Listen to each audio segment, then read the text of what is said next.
Salut, ici Lambert Kwasi. Le but de notre chaîne est de vous apporter des informations, de la formation et du coaching. Aujourd'hui, nous aimerions, avec votre permission bien sûr, euh, vous parler de quelque chose qui vous permettra de vous protéger contre les scams, les compagnies dans lesquelles vous mettez votre argent qui disparaissent. Nous n'avons cessé de vous dire que tout ce que vous faites en ligne est risqué et qu'aucune compagnie n'est fiable à 100%. Nous avons par moments allé jusqu'à vous faire comprendre que si la compagnie change, vous devrez aussi changer. Dans ces dernières années, beaucoup de personnes en voulant se faire de l'argent sur Internet se sont fait arnaquer par des compagnies qui ferment du jour au lendemain ou même qui ne vous payent plus. Il y a une façon de procéder. Si les structures changent, vous devrez aussi changer vos stratégies. Aujourd'hui, je vais vous montrer quelque chose, je vais bien vous montrer quelque chose qui vous permettra de vous protéger contre les scams ou bien, même si les affaires en ligne sont risquées, vous allez risquer vous allez risquer de moins en moins votre argent ou bien éviter de vous faire scammer. Bienvenue donc sur notre chaîne YouTube.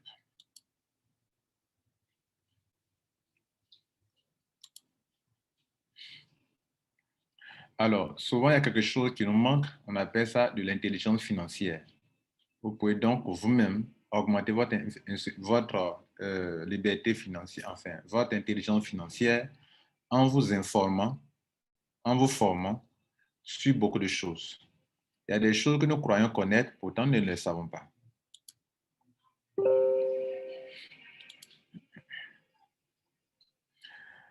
Vous avez entendu parler de ICO. Vous participez à des systèmes de ICO.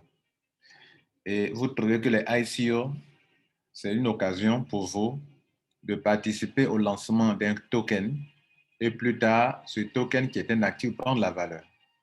La plupart d'entre vous qui m'écoutez actuellement, vous savez ce que c'est qu'un ICO.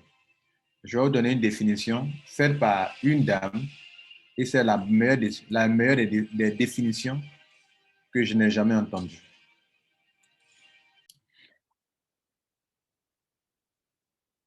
En moins de 4 minutes, elle va vous expliquer ce que c'est qu'un ICO.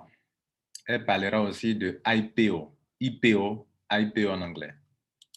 Bonjour et bienvenue dans cette nouvelle vidéo où on va s'intéresser à un sujet très important dans le monde des crypto-monnaies, bien sûr, les ICO.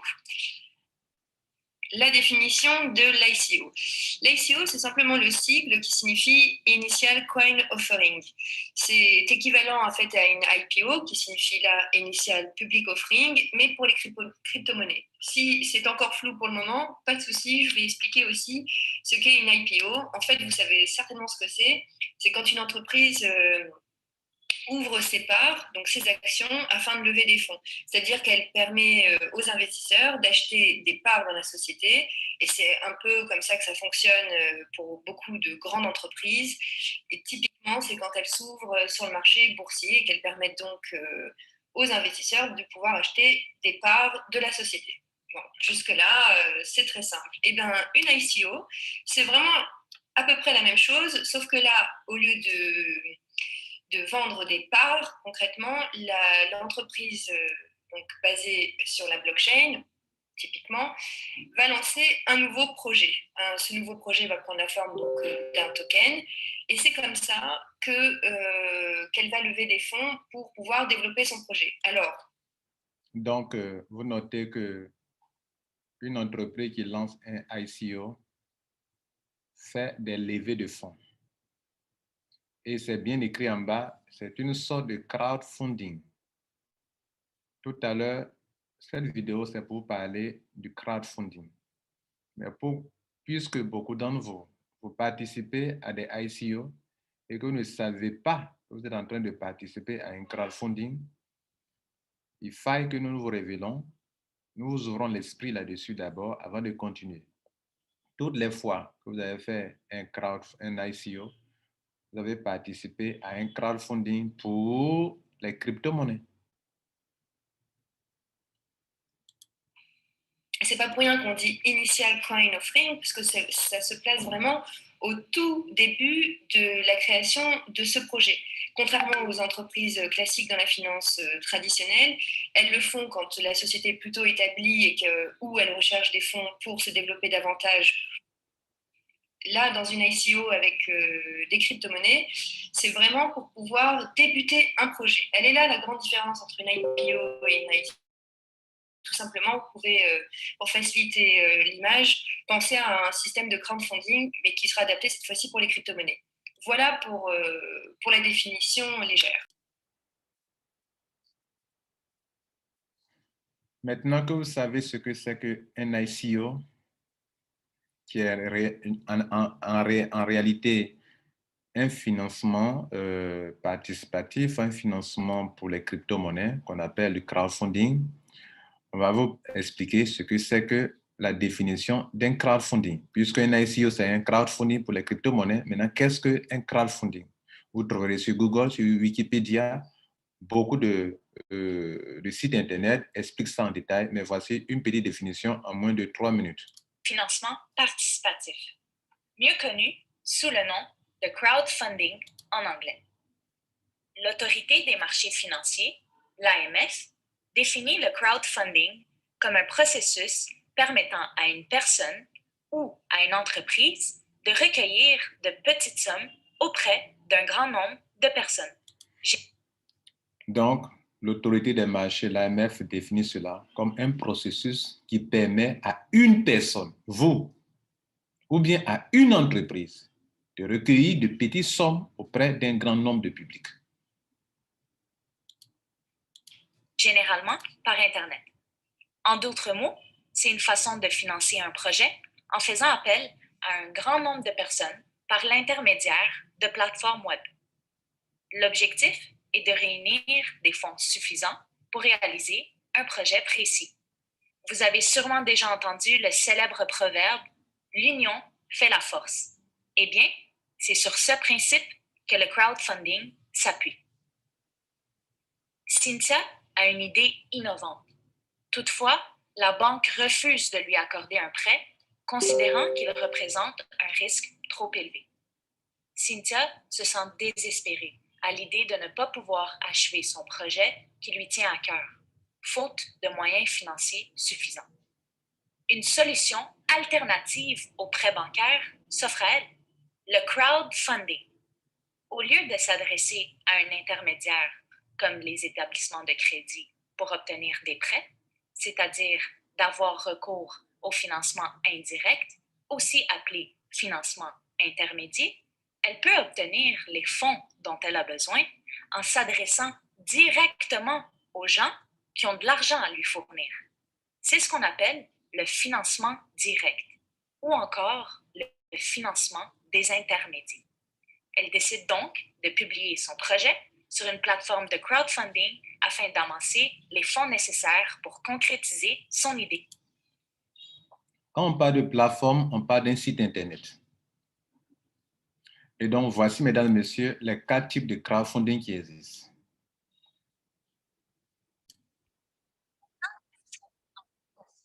Crowdfunding, il serait pertinent de vous présenter les 4 modèles de financement participatif. Le premier, et le plus répandu, est le modèle reposant sur les dons. Ce modèle consiste à recueillir des sommes auprès de donateurs sans contrepartie concrète en vue de réaliser un projet ou de fonder une entreprise. Le deuxième est le modèle reposant sur les récompenses, qui consiste à recueillir des sommes auprès de donateurs en contrepartie de récompenses ou d'avantages. Le troisième est le modèle reposant sur le préachat, qui consiste à recueillir des sommes auprès de donateurs en contrepartie de récompenses futures concrètes, comme des produits de consommation. Et finalement, le quatrième est le modèle reposant sur les titres, aussi appelé Equity Crowdfunding. Il consiste à investir dans un émetteur et son entreprise en contrepartie de titres de l'émetteur qui sont souvent des titres de capitaux propres, mais qui peuvent être de d'autres types, notamment des titres de créance.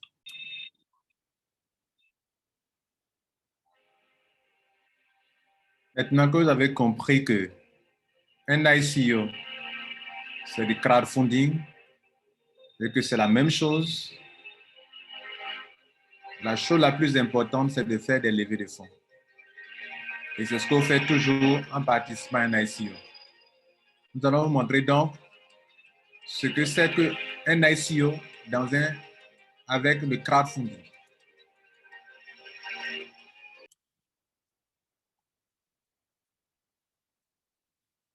On va vous donner un exemple très simple pour vous démontrer que le crowdfunding, c'est quelque chose reconnu mondialement et que toutes les compagnies qui font des ICO font des crowdfunding.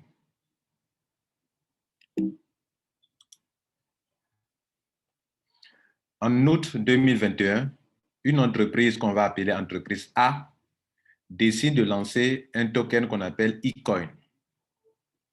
Elle émet 1 million de pièces qui ne lui ont rien coûté au début et elle va vendre ça au prix de 0,0005 $ la pièce.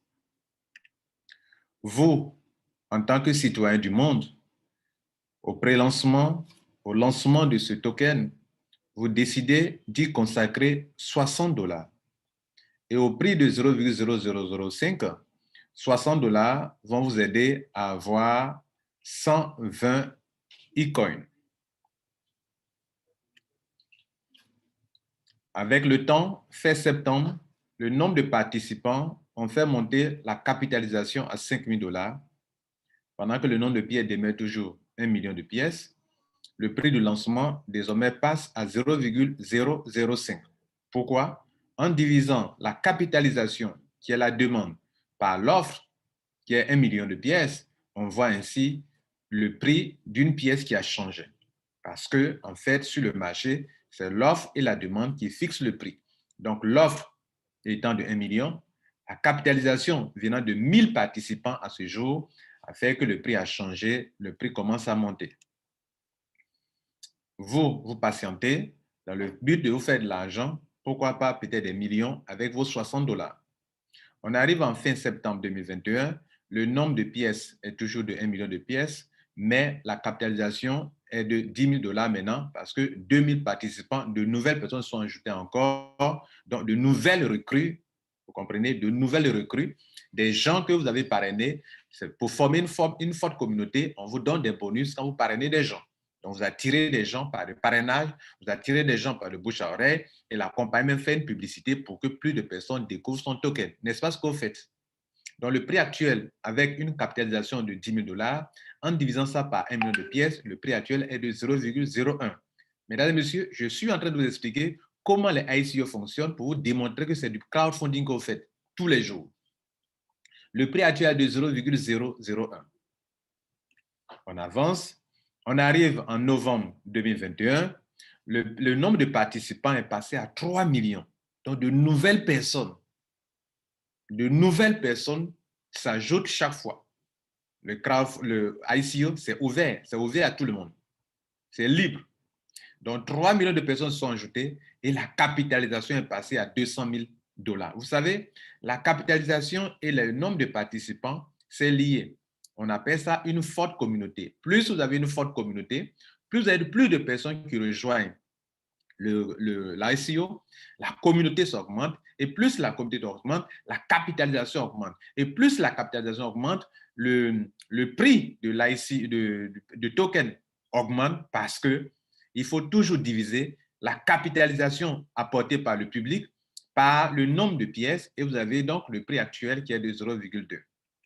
On passe en février 2022, le nombre de participants est de 7 millions et la compagnie vient de récolter 20 millions de pièces en partant de rien.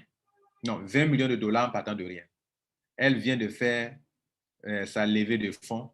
Elle vient de recevoir son argent grâce à la participation de la foule qu'on appelle le crowdfunding, grâce au financement direct de la foule qu'on appelle le crowdfunding. Le nombre de pièces étant toujours de 1 million, c'est stable, mais la capitalisation peut varier, peut augmenter et a augmenté jusqu'à 20 millions de dollars.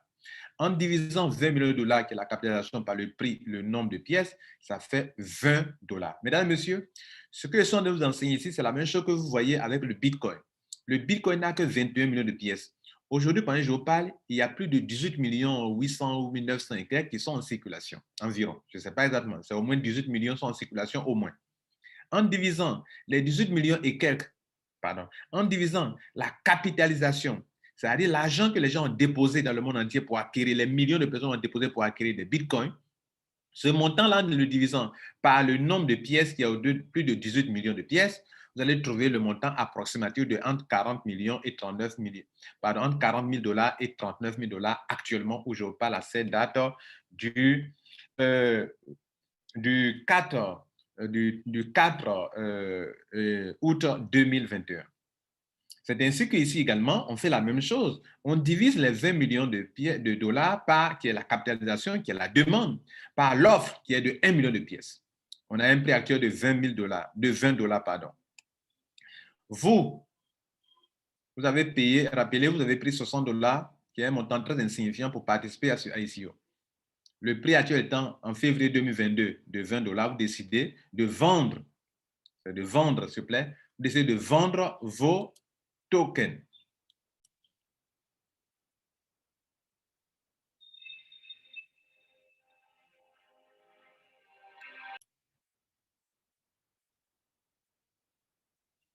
En décidant de vendre vos 120 e-coins, vos 120 tokens, vos 120 000, pardon, e-coins, vous allez vous faire beaucoup d'argent. Rappelez-vous, c'est 60 $ qui, à l'époque, au prix de 0,0005 $, vous ont permis d'avoir 120 e-coins, 120 000 tokens, pardon, donc 120 000 e-coins. Aujourd'hui, ou grâce à la foule qui a augmenté la capitalisation, qui a déposé de l'argent, alors que la compagnie elle-même n'a rien dépensé pour créer ces tokens-là, elle n'a fait que mettre sur pied une plateforme pour informer les gens qu'elle fait un ICO. Le monde, plusieurs millions de personnes, combien de millions de personnes sont venues déposer de l'argent? Nous sommes passés à 20 millions, à combien de millions de personnes? À 7 millions de personnes qui ont déposé 20 millions de $. Qui a fait ça? C'est la foule. C'est grâce à l'argent de la foule que la compagnie a été financée. La compagnie encaisse 20 millions de $, mesdames et messieurs. Et c'est parce que la foule est venue déposer 20 millions de $ que le prix de la pièce est passé de 0,0005 $ à 20 $. Et vous, aujourd'hui, c'est grâce à l'argent de cette foule que, comme le prix est passé à 20 $, vous, en vendant vos 120 000 pièces, vous n'allez pas la vendre à des gens qui déjà possèdent les e-coins. Et ce n'est pas la compagnie non plus qui va vous donner l'argent de 120 000 pièces si vous voulez vraiment acheter. La compagnie vous dit, comme vous m'avez aidé à me financer, vous m'avez financé, je vous mets dans un système, je souligne le mot système, je vous mets dans un système pour que via mon système, via mon token, toi aussi tu puisses te faire financer par de nouvelles personnes qui vont venir acheter ce token que tu vends. Par conséquent, je vais ouvrir une plateforme de change ou bien je vais lister mon token sur les plateformes de change pour que de nouvelles recrues, de nouvelles personnes viennent acquérir ces tokens. Et comme tu en détiens une quantité importante de 120 000 pièces, en le vendant au prix actuel qui est de 20 $, alors tu vas te faire la somme de 2 400 000 $. Je vous pose la question.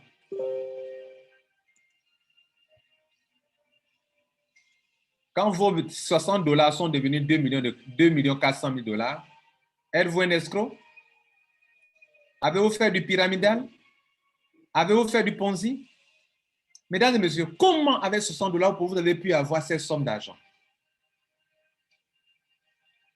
Si vous réussissez à répondre à cette question sans vous prendre pour un Ponzi, sans vous prendre pour un escroc, vous devrez donc accepter le système de crowdfunding dans sa totalité qui s'applique à tous les systèmes. Je vous présente donc un système de crowdfunding qui vous permettra de passer, d'utiliser la même somme d'argent, qui est de 60 $ ou bien de 20 $ pour vous faire financer, comme les entreprises se font financer aussi également. Dans la définition, On a tout à l'heure vu que le crowdfunding, c'est un système qui permet soit aux entreprises et aux individus de se faire financer. Mesdames et messieurs, je vous présente un exemple qu'on appelle 128 BTC.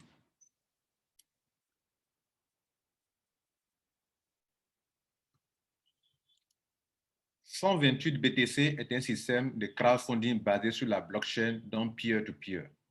C'est décentralisé, il n'y a pas un être humain qui est au milieu pour gérer votre argent. C'est une plateforme décentralisée. Partout où on parlera de crowdfunding, on vous parlera d'une plateforme où les gens dans le monde entier vont s'inscrire pour se faire financer à l'international. Ce système s'appelle 128 BTC et c'est le nom de ce type de crowdfunding qui va impacter par sa manière décentralisée. Le concepteur de ce système, de cette plateforme, s'appelle M. Eric Robert.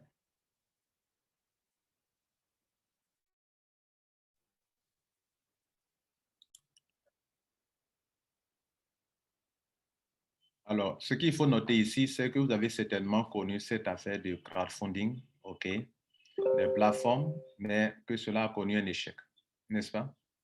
Ce que je vais vous faire comprendre ici, c'est que c'est une plateforme de crowdfunding basée sur la blockchain, donc du peer-to-peer. Il n'y a pas une personne centrale qui va gérer les choses, donc c'est un crowdfunding avec un nouveau système qui vous permet de pouvoir évoluer du début jusqu'à la fin, de finir toutes les étapes. C'est un crowdfunding qui vous permet de vous faire financer par ceux qui sont à votre upline dans un système de binaire, mais où on n'a pas besoin d'équilibrer des pieds, où vous bénéficiez des financements venant de votre upline et des financements venant de votre downline. Donc, le downline et le upline, très important pour le noter. Mesdames et messieurs, je vous présente le tableau de ce système tel que c'est présenté par la compagnie elle-même depuis des mois. Bon, ici, on ne parlera pas d'une entreprise en tant que telle. C'est un système en open source qui est pour une communauté internationale. Donc, tout le monde dans le monde entier y participe. Tout le monde y participe. Donc, c'est une communauté qui, comme pour les comment on appelle les ICO, c'est une communauté qui s'en occupe, une communauté à l'international. Donc, tout le monde s'est ouvert et donc ce n'est pas de la tontine.